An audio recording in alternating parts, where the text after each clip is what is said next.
എല്ലാവർക്കും നമസ്കാരം. ഇന്ന് നമ്മൾ വന്നിരിക്കുന്നത് ഒരു പഴംപൊരിയുടെ റെസിപ്പി ആയിട്ടാണ്.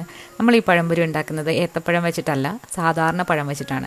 സാധാരണ പഴം വെച്ചിട്ട് നല്ല ടേസ്റ്റി ആയിട്ട് പഴംപൊരി ഉണ്ടാക്കാം. അപ്പോൾ അതെങ്ങനെയാണെന്ന് നോക്കാം. അപ്പോൾ അതിന് വേണ്ടിയിട്ട് നമ്മൾ ഒരു മുട്ട എടുത്തിട്ടുണ്ട്.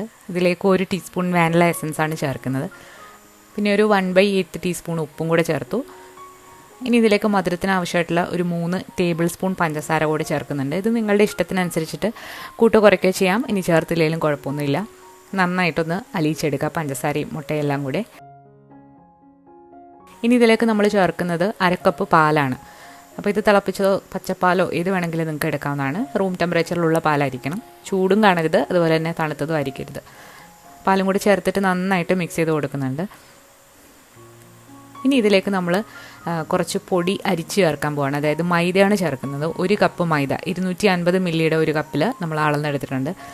ഇനി ഈ മൈദയിലേക്ക് നമ്മൾ 2 ടേബിൾ സ്പൂൺ വറുത്ത അരിപ്പൊടി, നമ്മുടെ ഇടിയപ്പത്തിൻ്റെ പൊടിയാണ്, അതുപോലെ തന്നെ 1 ടേബിൾ സ്പൂൺ കോൺഫ്ലവർ കൂടി ചേർത്തു. ഇനി നമ്മളിതിലേക്ക് ചേർക്കാൻ പോകുന്നത് 1 ടീസ്പൂൺ ബേക്കിംഗ് പൗഡറാണ്. ഇതെല്ലാം കൂടി ചേർത്തിട്ട് നന്നായിട്ടൊന്ന് അരിച്ചെടുക്കാം. മൈദ മാത്രം വെച്ചിട്ട് ഈ റെസിപ്പി ചെയ്താൽ അത്ര നന്നായി വരില്ല. ഞാൻ ഒരുപാട് തവണ ട്രൈ ചെയ്ത് നോക്കിയിട്ടുള്ളതാണ്. അപ്പോൾ അത് എൻ്റെ തന്നെ ഐഡിയയിൽ വന്നിട്ടുള്ള ഒരു കൂട്ടാണിത്. ഇത് നന്നായിട്ട് കിട്ടി. നന്നായിട്ടൊന്ന് മിക്സ് ചെയ്ത് കൊടുക്കാം. കുറച്ചൊന്ന് കട്ടിയിലാണ് ഇപ്പോൾ ഉള്ളത്. അപ്പോൾ നമ്മൾ കുറച്ച് പാലും കൂടെ ഒഴിച്ചിട്ട് ചെറുതായിട്ട് ഒന്നുകൂടെ ഒന്ന് ലൂസാക്കാം.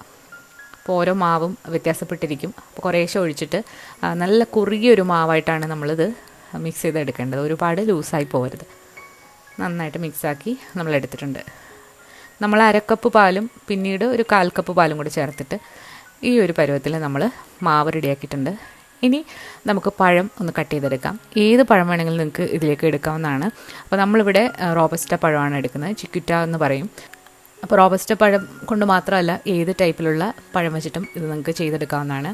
അപ്പോൾ ഇത് കുറച്ച് വലുതായത് കാരണം നമ്മളൊന്ന് കട്ട് ചെയ്തെടുക്കുന്നുണ്ട്. 4ആയിട്ടാണ് ഒരു പഴം കട്ട് ചെയ്തെടുക്കുന്നത്. ഒരുപാട് സ്ഥലങ്ങളിൽ നേന്ത്രപ്പഴം അഥവാ ഏത്തപ്പഴം കിട്ടാനായിട്ട് നല്ല ബുദ്ധിമുട്ടാണ്. ഇവിടെ ഒന്നും അങ്ങനെ കിട്ടില്ല.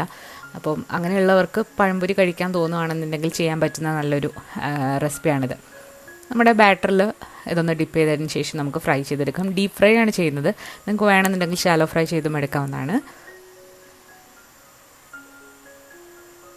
മീഡിയം ഫ്ലെയിമിൽ കിടക്കുന്ന എണ്ണയിലേക്ക് നമുക്കിത് ചെറുതായിട്ടിട്ട് ഒന്ന് ഫ്രൈ ചെയ്ത് എടുക്കാം. മാവ് റെസ്റ്റ് ചെയ്യാനായിട്ട് വെക്കേണ്ട ആവശ്യമൊന്നുമില്ല. അപ്പോൾ തന്നെ നമുക്ക് തയ്യാറാക്കി എടുക്കാവുന്നതാണ്. ചെറുതീയിലിട്ട് 2 സൈഡും തിരിച്ചു മറിച്ചു വിട്ട് നമുക്കിതൊന്ന് ഫ്രൈ ചെയ്തെടുക്കാം. മാവ് നിങ്ങൾ പഴത്തിൽ കോട്ട് ചെയ്യുമ്പം എല്ലാ ഭാഗത്തേക്കും നന്നായിട്ട് കോട്ട് ചെയ്യാനായിട്ട് ശ്രദ്ധിക്കുക. അല്ലാന്നുണ്ടെങ്കിൽ ഈ പഴം അകത്ത് പെട്ടെന്ന് മെൽറ്റായിട്ട് പുറത്തേക്ക് തെറിക്കും. അപ്പോൾ നമ്മുടെ ഫ്രൈഡ് ബനാന ഇവിടെ റെഡി ആയിട്ടുണ്ട്. അപ്പോൾ എല്ലാവരും ഒന്ന് ട്രൈ ചെയ്ത് നോക്കണം. ഈ ഫ്രൈഡ് ബനാനയുടെ കൂടെ വാനില ഐസ്ക്രീമും അതുപോലെ തന്നെ കാരമൽ സോസും കൂടെ നല്ലൊരു കോമ്പിനേഷനാണ്. അപ്പോൾ ഈ ഒരു ഐഡിയ എനിക്ക് കിട്ടിയത് നമ്മളിവിടെ അടുത്ത് ഒരു റെസ്റ്റോറൻറ്റിൽ കഴിക്കാൻ പോയപ്പം അവിടെ കിട്ടിയൊരു സംഭവമാണ്. അപ്പോൾ ഇതിൻ്റെ മെയിനായിട്ടുള്ളൊരു ഇതെന്ന് വെച്ചാൽ അതിൻ്റെ കൂട്ടാണ്. ആ കൂട്ട് കറക്റ്റായിട്ട് വന്നെങ്കിൽ മാത്രമേ കറക്റ്റായിട്ട് നമുക്കത് ഫ്രൈ ചെയ്തെടുക്കാൻ പറ്റുള്ളൂ.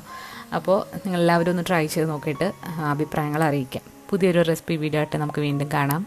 താങ്ക്